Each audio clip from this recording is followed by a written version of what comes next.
And now, it's time for another Dice Tower review with Tom Vasel. Hey folks, today we're taking a look at a game called One Night Revolution. Now, if the artwork on this game and the title look familiar, that's because they are. The artwork is from the game Resistance. This takes place in the world of the very popular game from Indie Boards and Cards called The Resistance. The title, One Night Revolution, might sound like One Night Ultimate Werewolf.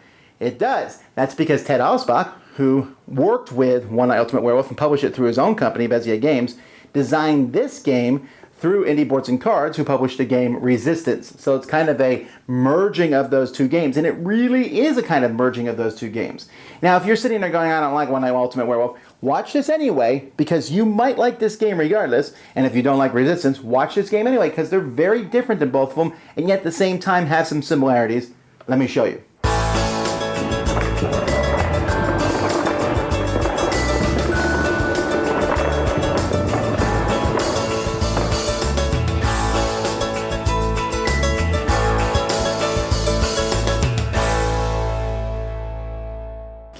In this game, everybody is working against a giant corporation. You're all rebels, so to speak.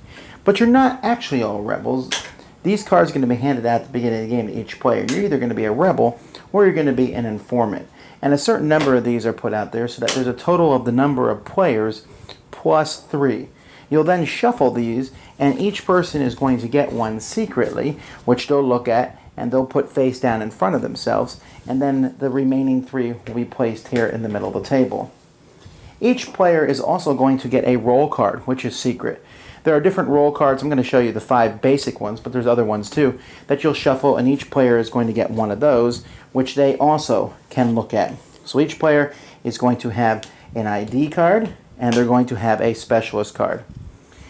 After everyone has done this, then one person who's going to be the moderator for the round, they are going to tell everybody to put their heads down, and then they're going to tell anyone who has an informant tile, so I look at my tile, not me, so any informant person, they're going to look at each other, so they know who each other is. Then each player is going to go in order, starting with the person here, the controller who has this tile, and the controller is going to not look at their ID card any longer. You can no longer look at your cards at this point, but they're going to look at their card and do whatever it says. Now, this person has nothing to do, but he might, maybe move some people's tiles around in front of them, whatever.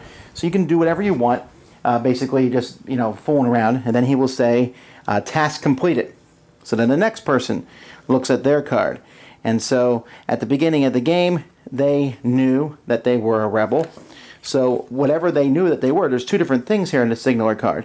This says tap the player on the immediate left or right. So they have to tap someone. That's all they have to do. So they do that. Now if they were an informant, they would only tap an informant, which means if there was no informants next to them, they would tap nobody. The next person, who is an informant, looks at their card, and they are the investigator. Doesn't matter what they are. They simply look at another player's ID. So they decide to look at, maybe they already knew, for example, that this guy was an informant, so they check his thing to see if he's still an informant, because there's ways to switch things. Then the next person is the reassigner, and they can switch 2 other player IDs, or they can switch a rebel player's ID with an headquarters informant ID. That's if they're the informant, they'll do that. So anyone can switch to, but they're going to be doing this one. So they're going to switch a rebel player's ID with a headquarters informant ID. So they're going to go, all right, fine, so they'll do this. Now they're hoping that, that they know some information about this, and then the last person, who is also an informant, there's 3 informants in this game, is a thief, says switch your ID with another player's, view your new ID. Or, since he's the informant, he's just going to look at his ID. So he looks at it, he's still an informant, fine. Now everybody wakes up. All these actions have occurred. Players are then going to discuss and talk back and forth and lie and stuff. But before they do that, each player is going to take a tile. You're going to have one of these tiles here for each of the different types. So player number 1, who is the observer, he says, I'm the investigator. He's lying through his teeth, but he can say whatever he wants. The next person says, I'm the signaler. The next person here, who is the investigator, says, no, I'm the investigator. And the next person, who is the reassigner, says, no, I'm the investigator. Then the last person says they're the observer. And so that's how it works. Each person can take one. Then players are going to discuss back and forth what happened, who did what. If you think someone else is bad, you can flip their thing over just kind of to point out and say, hey, I think that you are an informant. And players will go back and forth. You can make a time limit or so, but after 5 minutes or so, or 1 minute per player, everyone has to vote. And everyone's going to take their finger at the same time, go 1, 2, 3, and point at someone. Whoever has the most fingers pointing at them, and then if there's a tie, that means both people will turn over their tile. If it's a rebel, the informants win. If it's an informant, the rebels win. If 2 people are turned over and either one's an informant, the rebels win. And does this guy win? No, he's still a rebel, even though his thing was changed. And so people will reveal their IDs, and sometimes you'll think you've won, but your thing has been switched, and then you actually have lost. And then you simply pass the controller token to the next side, and you start again. Like I said, there are other types of cards in here. There's the confirmer, who just gets to look at their ID. There's a defector, who just looks at their ID, but if they're a rebel, they can switch their own ID. There's the analyst, who looks at someone else's specialist card, one of these. There's the rogue, who if they're good, they look at their ID. If they're bad, they can switch a rebel player's ID with another informant's player ID. They basically can switch 2 other people. The deep agent has nothing if they're good, but if they're bad, they raise their thumb, but do not open your eyes during the informant reveal. What that means is, normally everyone raises their thumb, and when they're looking at each other to see who the informants are. So this guy, everyone knows who he is, but he doesn't know who the other people are. And the revealer flips another player's ID face up. If it's an informant, flip it face back down. So that one's always fun to play with, because you can say, I turned his card over and he was an informant. I promise everybody. But if you're a rebel, you can clear someone's name. So there's lots of different roles. You can play with these, mix them up. There are little cards here that have the different roles on them that each player will have in front of them. So you can basically, if you need to know what everyone does, you can see what those are. One of the biggest problems that people have with One Night Ultimate Werewolf is that, the noise factor, right? Whenever I play, I make people constantly touch the table, tap the table and stuff, so that when it's someone's turn to do something, they can do it without other people hearing that that person is moving things around.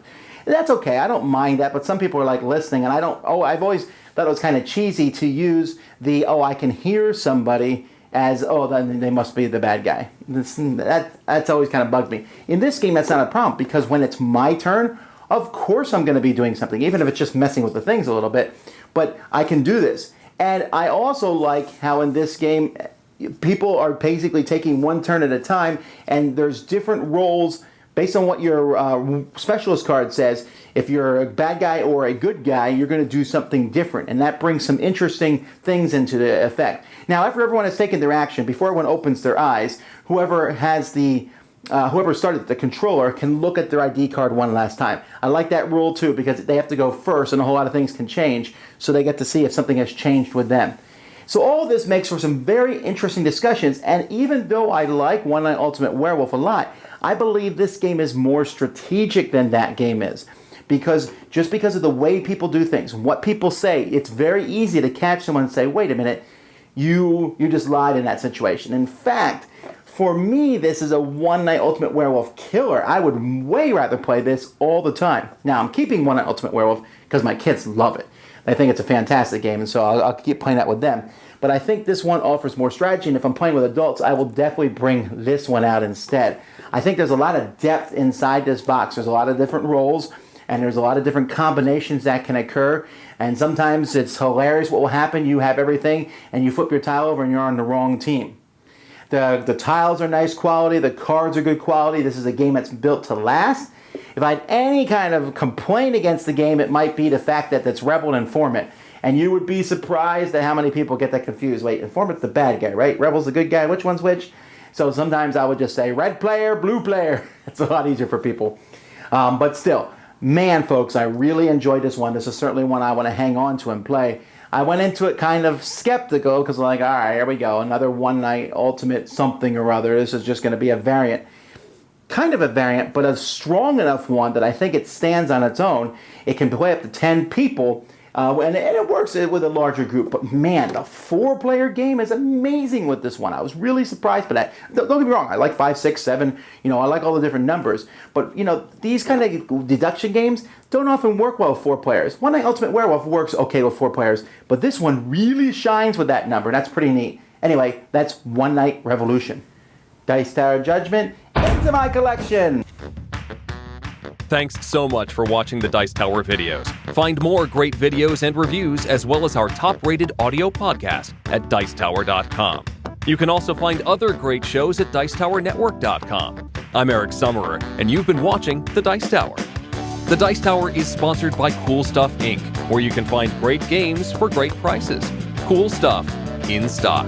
Check them out at CoolStuffInc.com.